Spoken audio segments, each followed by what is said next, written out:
Good evening and welcome to our teletown hall. Starting a couple minutes late, I apologize. We have been in what is known as a committee of the whole.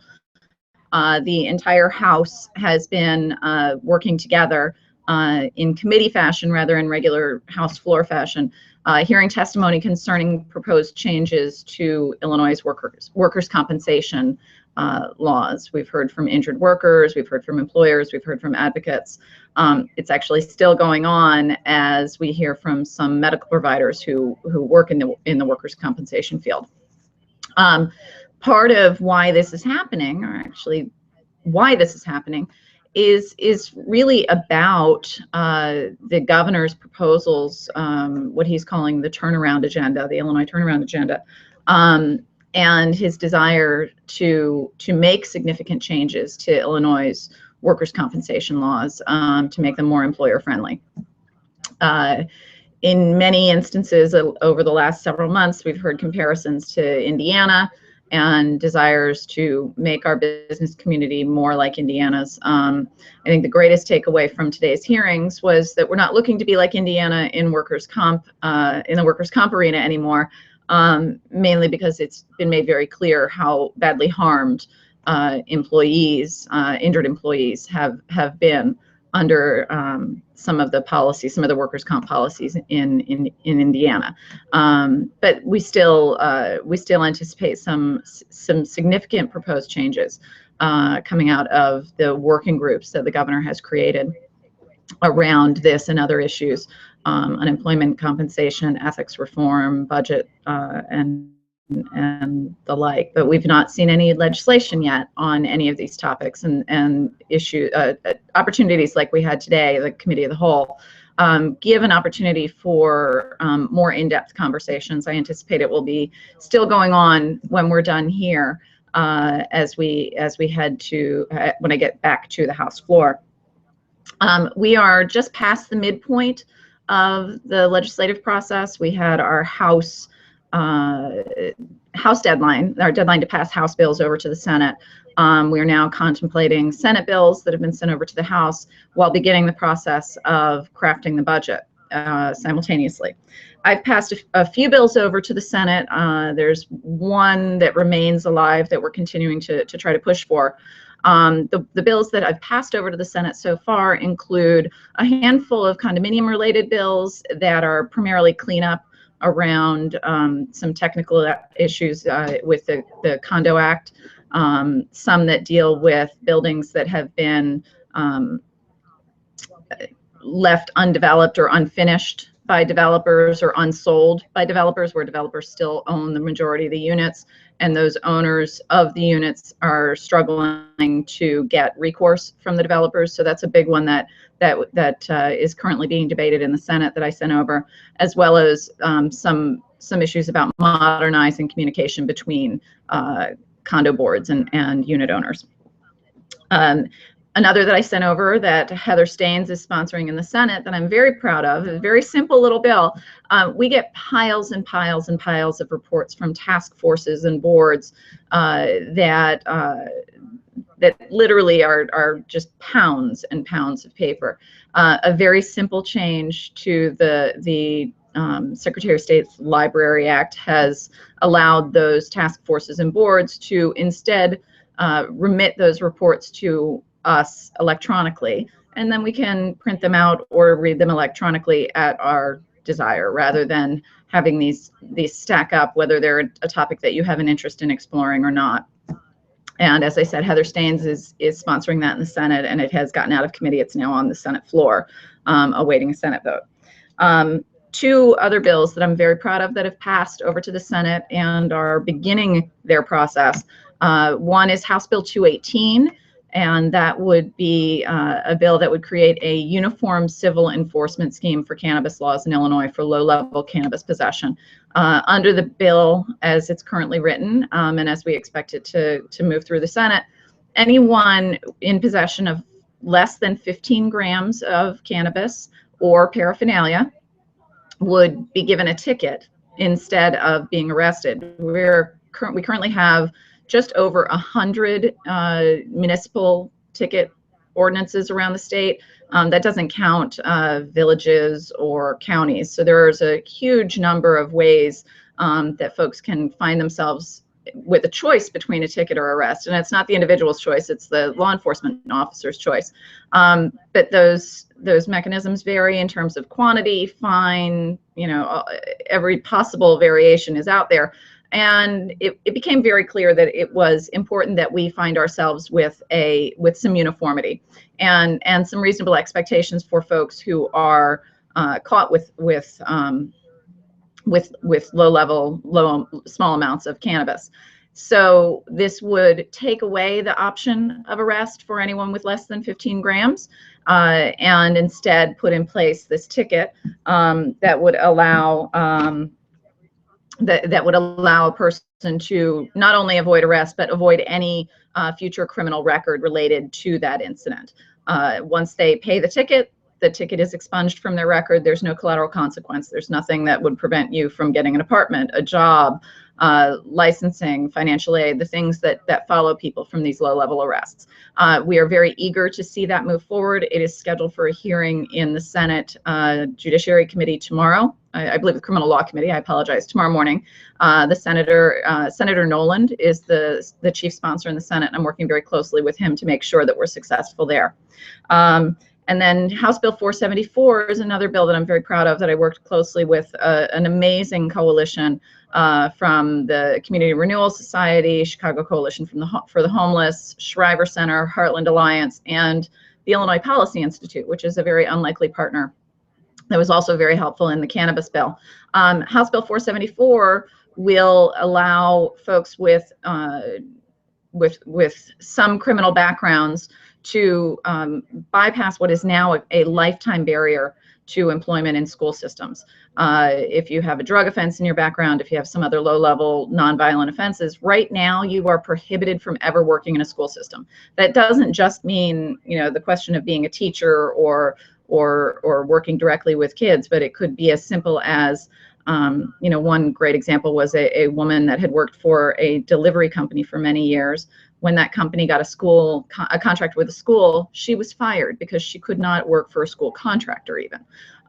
So this would take away that unfair barrier. It doesn't create a mandate to hire. It simply allows those local school systems to make the decisions that are right for them. They can hire the people that they think are best qualified for the jobs. Other highlights this year so far, we've worked towards addressing a Supreme Court decision around juvenile law that has been a challenge for us to find an answer to. In Miller versus Alabama, the Supreme Court held that that sentences of life without parole for juveniles, and that they held that was cruel and unusual punishment. But the decision did not address the question of retroactivity of that decision. So moving forward under that decision, there can no longer be a sentence of life without parole. That doesn't mean that someone can't be sentenced to life. It merely means that they are eligible for review over the years of their sentence. But the approximately 100 folks in our system now who were sentenced to life without parole as juveniles are sort of in a legal limbo. And we as a state have to determine what to do about that, whether they should be resentenced, whether they should have an opportunity for resentencing. And so working with Representative Barbara Flynn Curry, we are working on a solution to do that, and that bill is advancing, as well as reforms to automatic transfers to adult court for juvenile offenders. Right now, there are several categories that could have a juvenile automatically transferred to adult court. As we've come to have greater understanding of brain science and juvenile brain development, some of those crimes don't make sense to be automatically sent to adult court. In adult court, there are fewer services, fewer opportunities for diversion, and just a much greater opportunity for, further victimization of troubled youth. less opportunity for rehabilitation. And so in some cases, it may be appropriate for these offenders to stay in the juvenile system.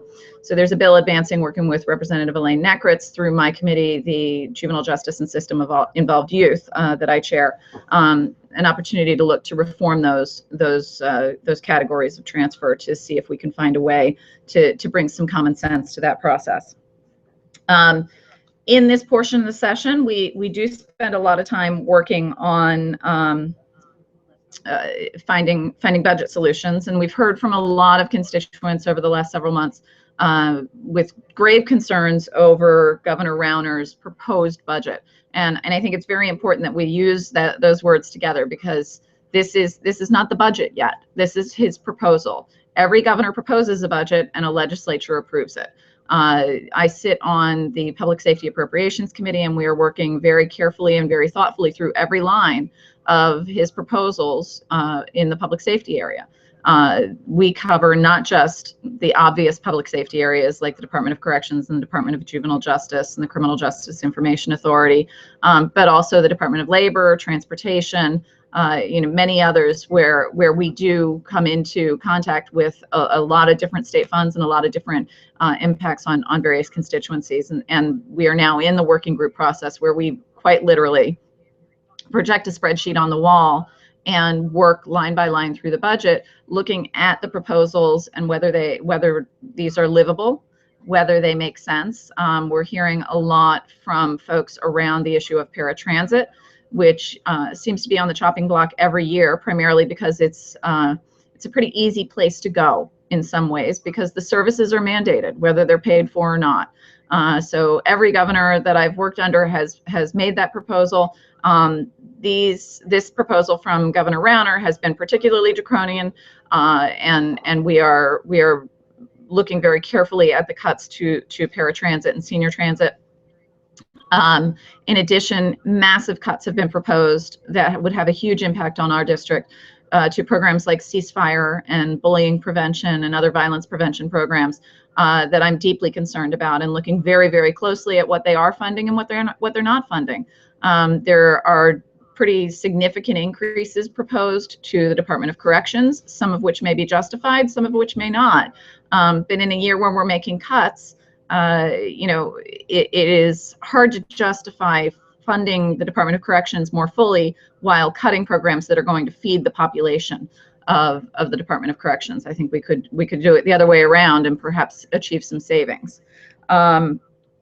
Many of you have contacted me over what's come to be known as the Good Friday massacre. Governor Rauner took an additional $26 million away from human service agencies on Good Friday late in the day, including eliminating the autism program, the state's autism program, on World Autism Day. There were many efforts sought to find ways to restore those funds. The Senate passed a bill over to us that would have given him greater authority to transfer money out of other funds to allow him to restore those monies. Ultimately, without us acting on that bill, and the Speaker talked to us about that bill and his belief that the governor had the authority to restore the funds without us taking action to make further cuts, some of which would have included like the LIHEAP program, the Low-Income Home Energy Assistance Program, an area that we did not want to allow further cuts to. And so we didn't act on those cuts, and the governor did manage to find the money to restore those funds. And so, for example, this weekend I was at the Howard Area Community Center and learned that they were notified that their Teen Reach program has been fully refunded, and other programs of the like. What's frustrating around that is that they had already let go of their staff. They had already informed the teens who participate in Teen Reach that the programming would end.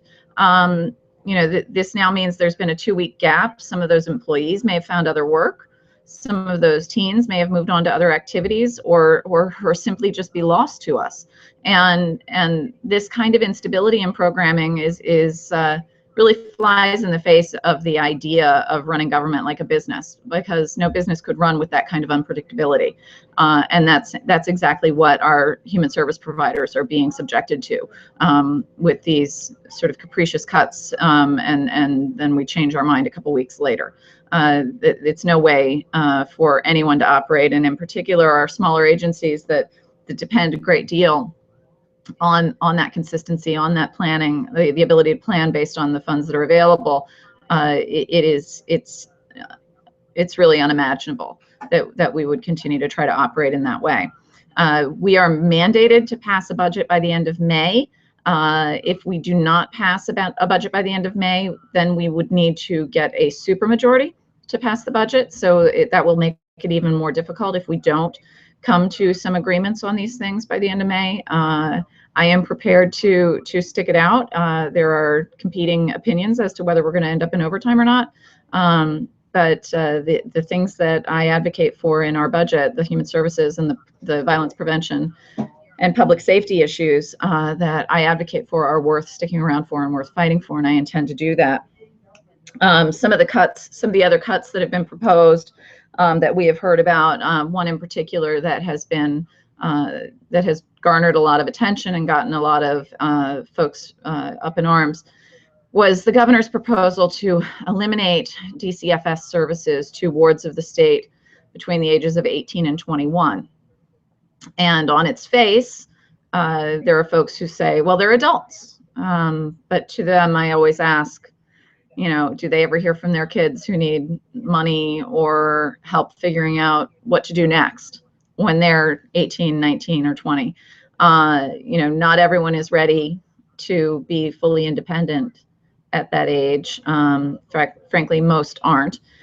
And in particular, the kids in our DCFS system who have frequently been repeatedly traumatized should not be expected to be able to just begin an adult life at the age of 18 with no support system whatsoever. These cuts are particularly ridiculous and very much fall into the penny wise and pound foolish category, because it is very easy to see how eliminating relatively affordable services to this population could lead to higher costs in healthcare and criminal justice and other categories in fairly short order. So I voted for and co-sponsored a bill sponsored by Representative Robin Gable that we passed last week that would mandate those services, would put the mandate for those services in the statute. So it's no longer a question of appropriation. It's no longer a budgetary question. This is a policy question within the purview of the legislature. That bill is now over on the Senate side, where Senator Donnie Trotter is the lead sponsor. So hopefully that will move forward as well. We're seeing lots of proposals for cuts around community-based treatment, the transit cuts that I spoke about, lots of the prevention funds, lots of penny wise and pound foolish cuts that I will continue to advocate to restore. And as I said, I really do want to stress the idea that this is a proposal. This is a budget proposal, not a budget. And as we move through the rest of the session, I will continue to keep you updated as to where we are and how we're proceeding with some of those cuts. Some of the questions that came in advance, let's move to those. So the first question is from Rob regarding DCFS foster care. He says Governor Rauner has announced plans to eliminate altogether funding to support young people in DCFS foster care programs after they turn 18.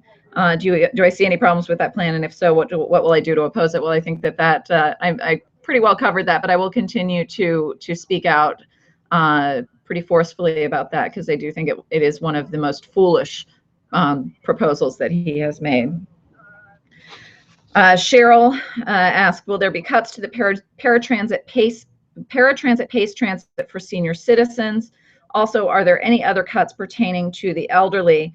Rauner's proposal eliminates $8.5 million in ADA paratransit, eliminates the $28 million as reimbursement for free or reduced fare rides to eligible seniors and disabled, and in general cuts $130 million from CTA, PACE, and Metra. So there are huge cuts planned for transit. That's a very, very popular area of the budget, and it's been cut in the past, and we've seen cuts to paratransit in particular. As I said at the beginning, it's one of those areas that the services are mandated by the federal government, and so regardless of whether they are funded or not, the agencies have to provide the services. So it's easy for folks to look to cut there. But you know, the idea of raising fares on the folks who can least afford to pay is not something that has a great constituency of support among the Democratic caucus. So I can see us pushing back pretty hard against that. Question from Renee regarding prescriptions and food stamps. Will monthly prescriptions be limited, and will food stamps be reduced? So in the original Medicaid reform bill, there was a provision put in place that would place a limit on the number of prescriptions someone could receive. Seeing higher costs associated with that, last year we removed that, in particular with regard to mental health drugs, psychotropic medications, and Rauner has proposed reinstating that limit.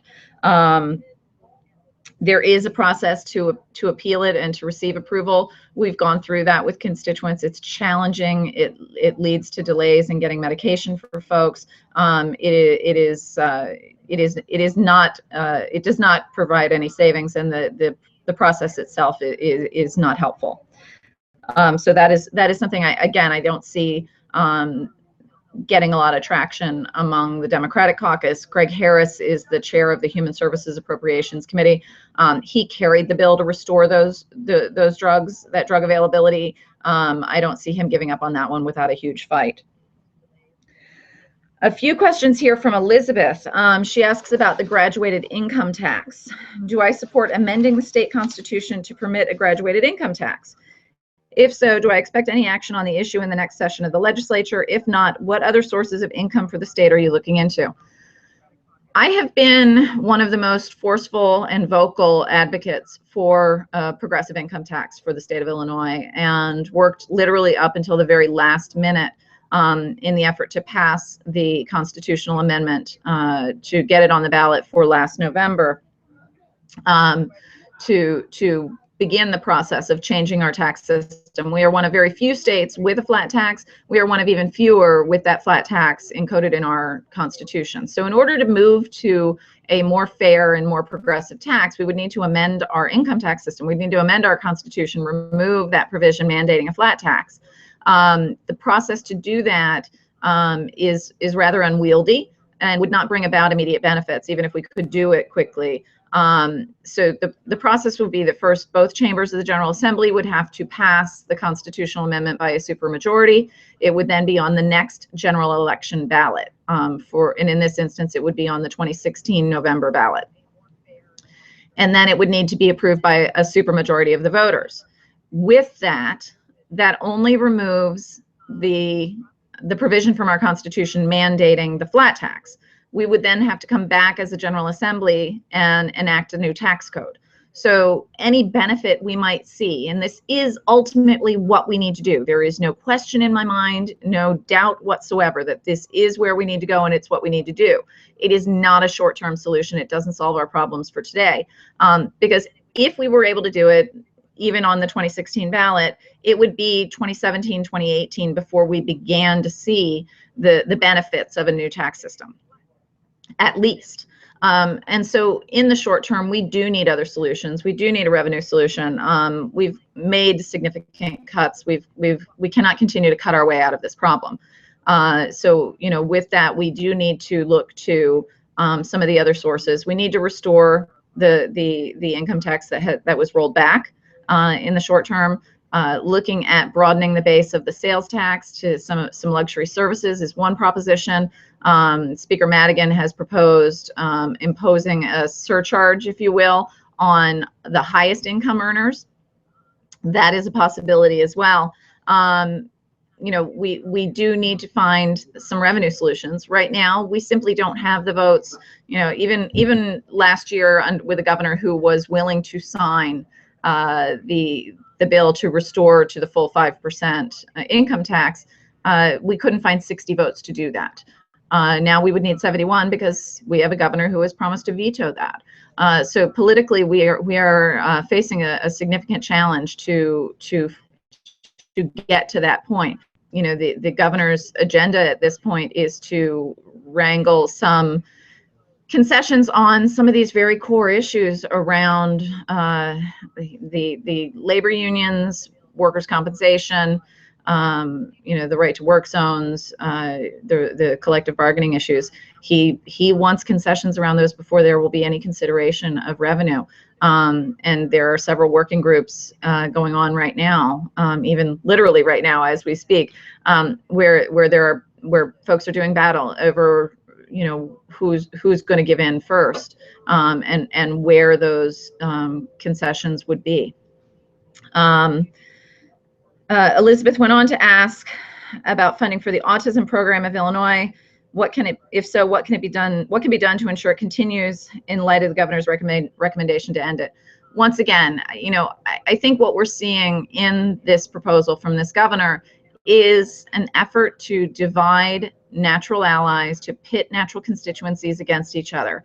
It is not a question of funding autism over violence prevention, over home services, over minimum wage, over, add on, whichever ones, whatever issues you want to add on. But I do believe that these cuts are targeted in a way to try to tear apart natural alliances, and to create some panic. Eliminating the autism program on Autism Day is not accidental. I can't imagine that it would be accidental. This is something that I think that, again, in the human services appropriations arena is going to be watched very carefully, and I cannot imagine that one being allowed to slip by. Elizabeth also asked about civics for high school students. Do you support requiring Illinois high school students to take a course in civics before graduating? If not, please explain why not. Thank you. And she referenced House Bill 4025, of which I was a co-sponsor. And that would simply mandate that it be included in high school curriculum, and does not require any additional expenses or a separate class. It just has to be included, which I think is hugely important. I ultimately, it comes down to how invested do we want our next generation of voters and leaders to be in our system, and I think that civics is a critical component of that. We had civics when I went to high school. And mind you, we also had a class called Americanism versus Communism, which was a fascinating contrast as well. But having a greater understanding of how what we do impacts our communities, I think, is critically important. So I am a lead co-sponsor of it. It passed 81-29 out of the House, and Senator Tom Cullerton is the sponsor on the Senate side. Question from John about shared sacrifice. He says, all the austerity measures are on the backs of the working and middle class. What is the billionaire's sacrifice? And the question is a very good one. In light of those, the Good Friday massacre, just a few days later, the governor released and announced a huge number of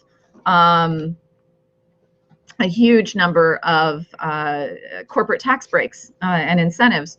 We didn't have money for the autism program, but we had money for more corporate tax incentives. So, a very frustrating reality from this administration. As of right now, coming out of this proposal, there are no so-called shared sacrifices. It's a different definition of share than I learned in kindergarten, quite simply. And it's not something that I'm willing to support, and not something that I think our caucus is willing to support. The words, fighting for the heart and soul of the Democratic Party have been used. These are our fundamental values. We fight for the working class. We fight for the middle class. And this is a battle to protect the middle class. There is no question about it. And we need to stand together and work together to push back against these, and to push for appropriate shared sacrifice. As long as we are continuing to only incentivize large corporate interests, and not looking at small businesses, not looking at middle class families, to provide that support and assistance that's needed, we aren't doing it right. We're not going to get where we need to get. Thank you. Let's see. Excuse me. So a question from Katie about the Charter Commission. What is the state body that can overrule local opposition to charter expansion? Who is on it, and how do we affect that group? I'll have to, actually, I don't have the information about who's on it, and I meant to look that up, but got caught up in the workers' comp group and didn't do that. So there is a state agency known as the State Charter School Commission, and they exist as an appeals board, if you will. If a local body, if a local unit of government, local school board denies a charter application, and in some cases they've gone along and agreed with the locals, and in others they have overruled the local authorities and approved the charters over the objections of those local communities. I have now twice voted to eliminate that commission, that body, because I do believe that that's something that should be in the hands of a local community. So that bill has made it over to the Senate, I believe. But I think that's the second time it's made it over to the Senate. And you know, we are also, you know, keep in mind, we are sending a bill to a governor that is deeply, deeply, deeply supportive of charter schools, and probably unlikely to sign it. But that is something that I do keep an eye on. And Katie, and to all of you who sent questions, we keep track of who sent them, and we have your emails so that we can send you more thorough responses, and I will get you the information. We'll post it on the website as well, who sits on the Charter Commission and how they're appointed.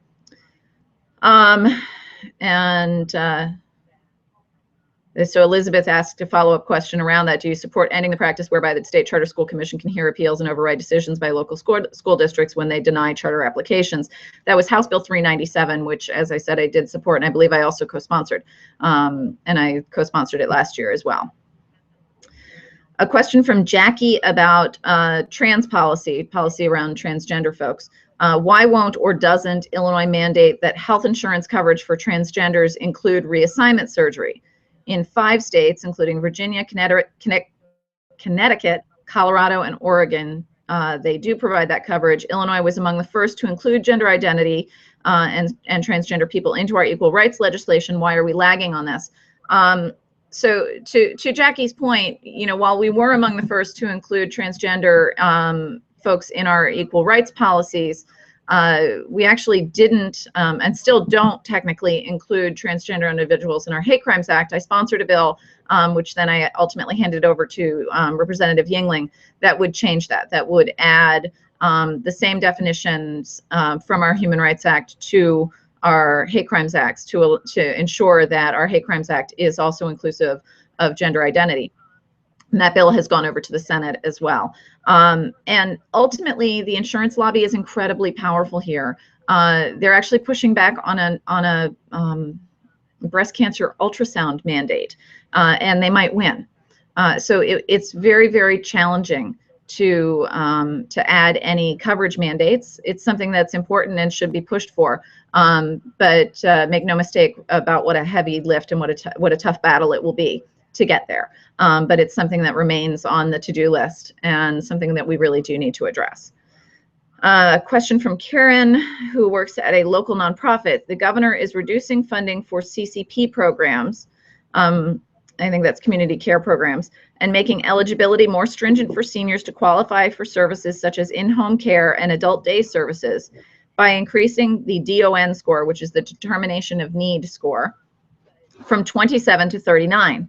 This will disqualify approximately 200 seniors Hamdard Center currently serves from getting services. CCP clients who are cut from the program will end up in nursing homes, emergency rooms, and repeated hospital stays. Can your office set up a hotline to help these displaced seniors? So I have worked on the DON score in the past. I actually worked to lower it to make services more readily available. You know, these are in many cases very simple services where someone gets a little bit of help with housekeeping and activities of daily living so that they can stay in their home, so that they can, you know, live in a clean, safe environment and not be dependent on institutional care. And ultimately, they are much cheaper than emergency rooms, nursing homes, and the like. And so this is an issue that has to be addressed. You know, this idea of penny wise and pound foolish cuts is one that has to be taken off the table. So this is one that we take very seriously. To the question of setting up a hotline, you know, one of the things we do already, you know, we don't have separate phone lines. We have a very small office and a very small staff. But something that Matt has started doing is going to buildings where we notice a lot of calls coming from and setting up office hours there. And that's something that we would do anywhere in the district that folks feel a need to have a little bit more access. It's worked out really, really well, where folks who might have a challenge getting to our office or don't have access to a computer, you know, Matt goes with his computer, sets up a hotspot, can help people fill out applications, can help folks work through systems. And so that's something we would do at HEMDARD or any of the other agencies that might be affected by these cuts if and when they go through. That is one that is one way that we can be helpful. You know, whether it's going to a residential facility or going to a community organization where folks gather. That's something that we're more than happy to do and actually really enjoy doing, because it gets us access to folks who might not make it to us otherwise. Alan Mills has asked, what happened to House Resolution 233 and efforts to reopen TAMS? TAMS is, or was, a maximum security prison in far southern Illinois that I helped to eliminate funding for, to close, because it was such a horrifically inhumane place. It is based on a premise of, you know, there is no redemption whatsoever ever possible for anyone. The inmates are kept in very small cells, 23 hours a day. They're allowed out for 1 hour a day if they're lucky, and there is very little to no human contact, and it is a recipe for deeper mental illness and deeper antisocial behavior. We were able to close TAMS. There is an effort underway to try to reopen it. Again, in this climate where we're talking about eliminating DCFS services for 18 to 21-year-old wards, you know, taking away dental care for adults on Medicaid, the idea that we might contemplate reopening a prison is mind-boggling to me, and it'll be over my dead body. So that bill has not advanced yet, but resolutions tend to move at a different pace than substantive legislation.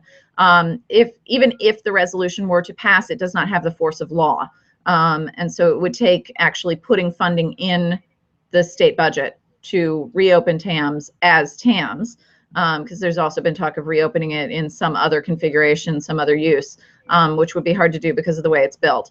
But you know, it would require a fairly significant action to get it reopened. But there are those who are deeply invested in getting it reopened, chiefly those whose communities were affected by the closure and the number of jobs lost in those communities. But as of right now, the resolution has not advanced, and there's been no talk in public safety appropriations of funding the reopening of TAMS, and that's something that I will continue to push back against. I think we've got all your questions covered. I want to thank you for tuning in. I'm going to actually head back over because the Workers' Comp Reform Committee of the Whole is still going on. So thank you for tuning in. This will be posted on our website later.